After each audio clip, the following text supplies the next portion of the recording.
चलो बच्चों, let's read this question. So this question says, for a body taken to the moon, which of the following statement is and are true? First is weight of the body will become 1 by 6 of that on the earth. Second is inertial mass remains the same. Or third is gravitational mass remains the same.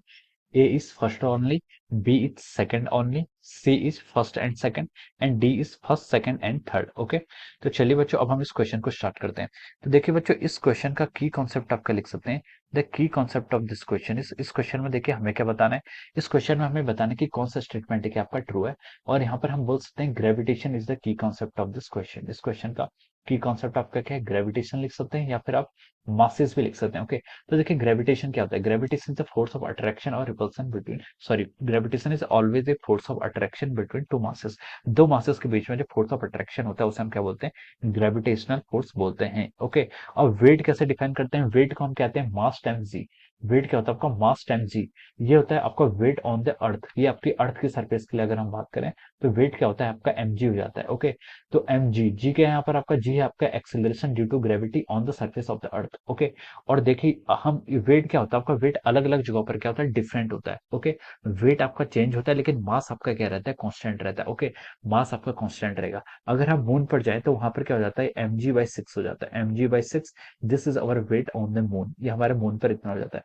क्यों हो जाता है, क्योंकि जो moon है, moon पर जो आपका जी डैश है, यानी कि मैं एक्सेलरेशन ड्यू टू ग्रेविटी बोलूं, वो हमारी अर्थ के कंपेरिजन में कितनी हो जाती है, 1/6 हो जाती है. ओके, जो हमारा मून है, मून पे एक्सेलरेशन ड्यू टू ग्रेविटी कितना है, 1/6 टाइम्स दैट ऑफ अवर अर्थ. अर्थ के रिस्पेक्ट में कितना है, 1/6 हो जाता है. ओके, तो हम बोल सकते हैं कि वेट हमारा क्या करता है, वेरी करता है. लेकिन मास ऐसी क्वांटिटी है, मास तो आपका ऑलवेज क्या रहता है, कांस्टेंट ही रहता है, चाहे आप कहीं भी चले जाए. मास होता क्या है, मास होता है अमाउंट ऑफ क्वांटिटी कंटेंट.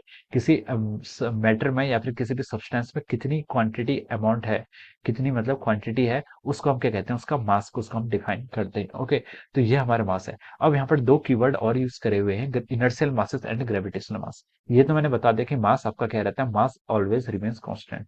जो क्या होता है आपका मास होता है, मास क्या होता है आपका, रिमेन्स क्या रहता है, कांस्टेंट रहता है. मास पर आपका कभी भी क्या आता है, कोई चेंज नहीं आता है. और जो आपका वेट होता है, वेट क्या करता है, वेरी करता है. वेट क्यों वेरी करता है, क्योंकि वेट का क्या होता है, weight is defined as a product of the mass times acceleration due to gravity. Acceleration due to gravity की वैल्यू क्या होती है आपकी, हर जगह पर क्या डिफरेंट होती है. अर्थ पर जी के इक्वल होती है, और आपकी मून पर चले जाएंगे तो जी/6 हो जाता है, दूसरे प्लेनेट पर चले जाएंगे तो वहां और वेरी होता रहेगा. ओके, तो ये हमें वेरी करते हैं. अब देखिए दूसरे टर्म यहाँ पर यूज किया हमने, इनर्शियल मास और ग्रेविटेशनल मास. ओके, देखिए इनर्शियल मास क्या होता है, मास होता क्या है बेसिकली, मास देखिए आपका बेसिकली हम मास को डिफाइन करते हैं. मास होता है आपका, देखिए किसी ऑब्जेक्ट पर अगर आप फोर्स लगा रहे हैं, किसी ऑब्जेक्ट पर अगर आप फोर्स लगा रहे हैं, ओके, अगर आप उस पर फोर्स लगा रहे हैं, ऑब्जेक्ट आपका मूव नहीं कर रहा है, तो इसका मतलब उसका इनर्शिया क्या ज्यादा है. अगर आप उस पर और ज्यादा फोर्स लगाते हैं, वो फिर भी मूव नहीं करता, इसका मतलब उसका इनर्शिया क्या हाई है. ओके, तो देखिए किसी भी ऑब्जेक्ट की मूव करने की टेंडेंसी को, किसी भी ऑब्जेक्ट की मोशन पे आने की टेंडेंसी को, उसका क्या कहते हैं, मास कहते हैं. और इस इनर्शियल मास को हम क्या बोलते हैं, उसका इनर्शिया भी बोल देते हैं. क्या बोल देते हैं आपको, इसका इनर्शिया भी बोल देते हैं. ओके, तो हम इसको ऐसे डिफाइन करते हैं, जिससे हमें पता है कि एक्सेलरेशन को कैसे डिफाइन करते हैं, फोर्स डिवाइड बाय मास. इस तरीके से हम डिफाइन करते हैं.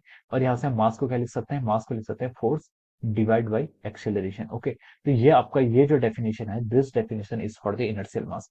यानी कि देखिए, अगर आप किसी मास पर क्या लगा रहे हैं, फोर्स लगा रहे हैं, एफ फोर्स लगा रहे हैं. अगर आप ज्यादा फोर्स लाएंगे, अगर आप फोर्स लाएंगे, देखिए देखिए यहाँ पर क्या हो रहा है, देखिए फोर्स लगाएंगे तो उसका एक्सेलरेशन क्या होगा, बढ़ेगा. ओके, अगर देखिए आपका एक्सेलरेशन बढ़ेगा, एक्सेलरेशन बढ़ने का मतलब है, देखिए मास की जो डिपेंडेंसी है, मास को हम क्या लिख सकते हैं, फोर्स डिवाइड बाय एक्सेलरेशन लिख सकते हैं. अगर आपका एक्सेलरेशन बहुत ज्यादा होगा, अगर आपका एक्सेलरेशन बहुत ज्यादा होगा, इसका मतलब आपका मास क्या होना चाहिए, कम होना चाहिए. यानी कि जो आपका लेस, जिनका जो लाइट पार्टिकल होते हैं, लाइट पार्टिकल को आराम से फोर्स पर क्या लगा सकते हैं, एक्सेलरेट करा सकते हैं. ओके, अगर देखिए आपका क्या है, मास बहुत ज्यादा है, मास बहुत ज्यादा है, तो उसका एक्सेलरेशन क्या होगा, लेस होगा. तो हम बोल सकते हैं कि जो आपका मास होता है, मास क्या डिफाइन, मास क्या बता रहा है, मास इनर्शिया बताता है. इनर्शिया क्या बताता है, चेंज इन द पोजीशन, उसकी चेंज इन पोजीशन को इनर्शिया कहता है. ओके, इनर्शिया क्या होता है, आपकी किसी भी ऑब्जेक्ट की मतलब अपनी पोजीशन को चेंज करने की जो टेंडेंसी होती है, जो रेसिस्ट एनी चेंज करने की जो टेंडेंसी होती है, उसे हम क्या कहते हैं, इनर्शिया कहते हैं. ओके, तो ये आपका इनर्शियल मास हो जाता है. दूसरा टर्म उसने यूज किया ग्रेविटेशनल मास. ग्रेविटेशनल मास को कैसे डिफाइन करते हैं,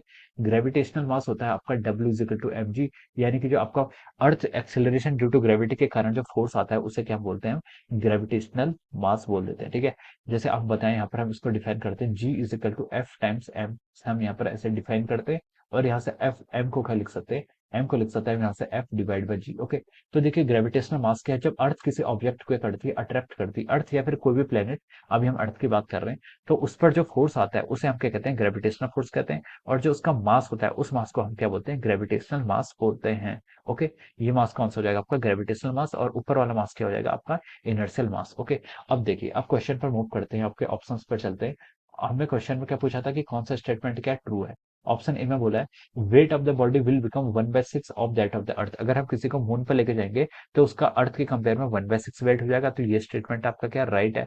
ऑप्शन बी की तरफ मूव करते हैं। Inertial mass remains the same, आपका इनर्शियल मास क्या रहता है, सेम रहता है। तो देखिए मास तो मास आपका कोई भी हो, आपका हमेशा ही कांस्टेंट रहता है। ओके, इनर्शियल मास हो, ग्रेविटेशनल मास हो, मास तो कांस्टेंट ही रहना है। ओके, वेट होता तो वेट पर चेंज आ सकता था, gravitational mass remains the same, तो ये भी आपका क्या ट्रू है। तो देखिए इसके करस्पॉन्डिंग यहाँ पर आपके तीनों स्टेटमेंट ट्रू है। तो हम बोल सकते हैं देखिए इसके करस्पॉन्डिंग जो आपका ऑप्शन डी है वो क्या होगा, आपका यहाँ पर करेक्ट आंसर होगा। We can say that option D is the correct answer of this question. यहाँ पर आपका जो ऑप्शन डी है, this is the correct answer of this question. Okay, so I hope you all understood this concept. All the best and thank you so much.